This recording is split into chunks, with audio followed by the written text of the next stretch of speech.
Hello everyone, আঁচল কলকা পুরোপুরি কমপ্লিট। আগের ভিডিওতে শাড়ির দুটো পাড়ে কলকা করেছিলাম, এইবার আঁচলটাকে কমপ্লিট করেছি। জোর কদমে কাজে লেগে পড়েছি। একজন আমাকে বলেছে যে দিদি তুমি ভার্নিশ অ্যাপ্লাই করেছো শাড়িতে, কি রং ইউজ করেছো?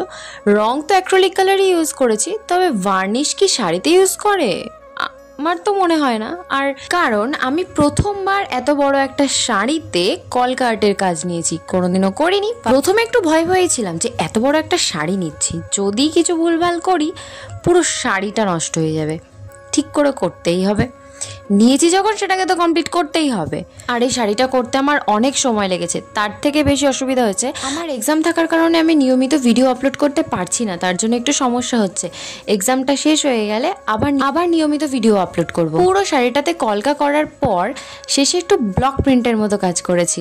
প্রথমে আলুটাকে নিয়ে সেটাকে মাঝখান থেকে কেটে তার উপরে পেন্সিল দিয়ে একটা পদ্ম ড্র করেছি, সেটাকে কেটে রং দিয়ে ব্লক প্রিন্টের মতো কাজ করেছি। শাড়িটা টোটাল কেমন লাগছে, যেহেতু প্রথমবার নিয়েছি ভুল ত্রুটি তো আছেই, আর প্রতিনিয়ত তোমাদের থেকে এত রেসপন্স পাচ্ছি, যেটা আমার কাজ করার ক্ষেত্রে আরো বেশি আগ্রহ প্রকাশ করছে। আর আমার করা কাজগুলোকে এরকমভাবে তোমাদের সাথে শেয়ার করতে আরো বেশি ভালো লাগছে। সকলকে টাটা।